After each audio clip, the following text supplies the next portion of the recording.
जीवन में आप लोगों को ऐसे अनुभव से गुजरना पड़ा है, इतनी छोटी आयु में, वो भी दूर, अकेले।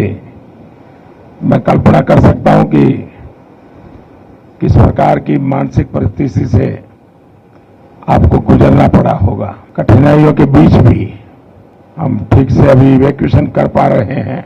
हम लोग तो उम्मीद भी छोड़ दिए थे कि वापस इंडिया जा पाएंगे, क्योंकि 2 मार्च की हम लोग की फ्लाइट थी जो कि कैंसिल हो गई थी। जब इंडियन एम्बेसी और गवर्नमेंट वर्क किए तो हम लोग को एक नया उम्मीद मिला कि वापस इंडिया जा पाएंगे।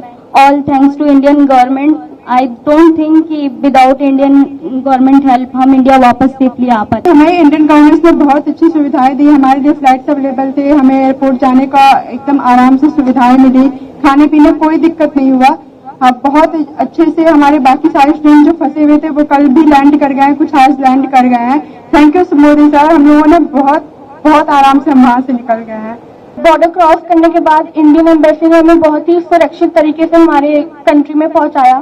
तो मैं हमारे प्रधानमंत्री नरेंद्र मोदी जी यानी कि आपका बहुत ही धन्यवाद कहना चाहूंगी कि आपने मुझे मेरे घर तक सुरक्षित पहुंचाया। और मुझे विश्वास है कि और भी जो बच्चे फंसे हैं आप उन्हें भी जल्द से जल्द उनके घर पहुंचा देंगे। सर 24 तारीख को जब अटैक हुआ तो हमें लगा था कि हम यहाँ से अपने देश वापस नहीं जा पाएंगे।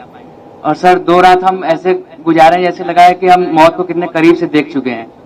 बट सर मुझे गर्व है कि मैं भारत देश का वासी हूँ और गर्व है मुझे यहाँ के सरकार पे, शराब पे। और सर सबसे ज्यादा गर्व मुझे महसूस होता है अपने तिरंगे पर। जब हम इवैक्यूएशन से आ रहे तो हमें ऐसी नोटिस मिली थी कि आप अपने बस के आगे और खिड़कियों पे तिरंगे को लगा दीजिए ताकि जब रशियन आर्मी देखेगी तो आपके केवल तिरंगे से वो आपको टच भी नहीं करेगी। और इस तरह मेरे लिए बहुत बड़ी बात है कि मैं ऐसे महान देश में पैदा हुआ। उस ड्यूरेशन में हमारे पास कोई होप नहीं था और single hope only is this कि हमारा government and first of all sir specially you sir भगवान के बाद अगर घर में नाम लिया जा रहा था तो सर वो आप थे। मोदी जी हमें बचा लेंगे, अब जो भी कर सकते हैं मोदी जी कर सकते हैं। अब इससे बड़ा हम कुछ कह ही नहीं सकते सर। पेरेंट्स सब होप खो देते हैं सर, क्योंकि हमें बचाने के लिए हमारे पेरेंट्स कुछ भी कर सकते हैं, पर उस सिचुएशन में sir parents can't do anything and that time they are all wishing from God and they are always, I have no word sir. घर में 100 बार नाम सिर्फ आपका लिया जाता था कि मोदी जी कुछ कर लेंगे, वो ही कुछ कर सकते हैं, अब कोई कुछ नहीं कर सकता। First of all I would like to say that पहली बार हमने इंडियन झंडे की ताकत देखी। हम जब बस पे जाते थे तो करीब 25 चेक पोस्ट हमें मिली जहां पे हमारी चेकिंग हुई, आर्मी अंदर आई, बट उन्होंने छोड़ दिया हमें, मतलब हमारे फ्लैग को देख के छोड़ दिया। इवन जो अदर कंट्रीज के बच्चे थे, नाइजीरियन, मोरक्कन, वो सब हमारे झंडे को यूज करके वो लोग वहां से बॉर्डर क्रॉस कर रहे थे।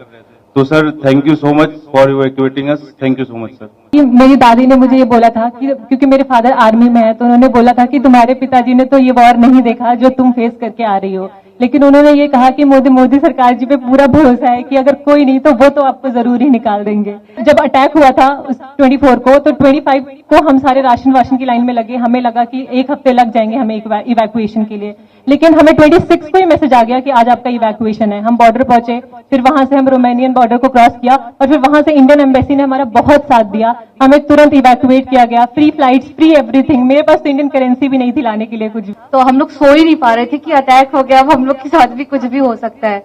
और जब हम लोग स्टडी के लिए गए थे उसके जस्ट 1 हफ्ते बाद मेरे पिताजी का देहांत हो गया।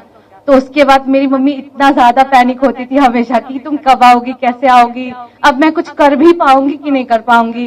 तो उनके पैनिक होने से मैं भी पैनिक हो जाती थी। तो जैसे ही उनको पता चला कि सरकार ने इतना इंतजाम किया है आ जाऊंगी, जैसे ही उन्होंने मुझे देखा, आपको इतनी दुआएं दी हैं कि आप हमेशा खुश रहे, आप हमेशा जिए। उसके बाद हम लोग को जरा सी भी दिक्कत कहीं भी महसूस नहीं हुई। हमारा इंडिया इतना अच्छा है कि हमारे फ्लैग के जरिए दूसरे नेशंस के लोग निकल रहे हैं। तो thank you so much sir, thank you so much. हमारा देश मजबूत हो, इन सारी समस्याओं का समाधान उसी में है। उसी प्रकार से मैं तो अभी भी मानता हूं कि अगर देश में पहले से मेडिकल एजुकेशन की नीतियां सही होती तो आप लोगों को बाहर नहीं जाना पड़ता। कौन माँ बाप चाहते कि इस छोटी उम्र में अकेले भेज दे, कोई माँ बाप नहीं चाहता। लेकिन हम लगे हैं। देखिए, पहले करीब 300-400 के बीच में हमारे यहाँ मेडिकल कॉलेज थी, अब हम करीब 700 तक पहुंच गए हैं। हर जिले में मेडिकल कॉलेज कर रहे हैं। पहले हमारे देश में कोई 80-90 हजार के बीच में सीटें थी, अब पिछले 5 साल में हम इसको 1.5 लाख तक पहुंचा दिया है। यूपी में भी नए 2100 विद्यार्थियों के लिए सीटें बनाई हैं। यहाँ प्राइवेट मेडिकल कॉलेज भी करीब करीब डबल हो रही है। और मेरी कोशिश है कि हर जिले में मेडिकल कॉलेज हो। जिस प्रकार की कोशिश हम कर रहे हैं, तो शायद 10 साल के भीतर भीतर पिछले 70 साल में जितने डॉक्टर बने हैं उतने नए 10 साल में बन जाएंगे जी। इतना बड़ा काम हो जाएगा, तो फिर बच्चों को बाहर भी नहीं जाना पड़ेगा, मजबूरियां खत्म हो जाएगी, परिवार को भी टेंशन नहीं होगा। तो मेरी ये कोशिश है। लेकिन अच्छा है, सबको ये बताइए कि भाई देश के लिए तो कुछ न कुछ करते रहना चाहिए। समाज का कर्ज कभी भूलना नहीं चाहिए। तो इस संकट के समय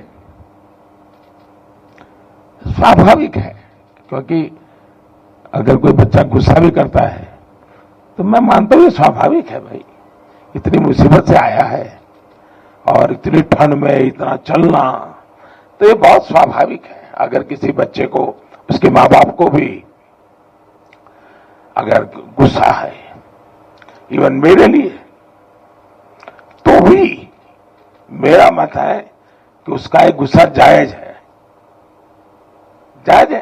खैर, जब समझेगा, मन शांत होगा, तो फिर प्यार भी करेगा। चलिए, बहुत बहुत धन्यवाद। आपके परिवार को भी मेरी बहुत शुभकामनाएं भैया।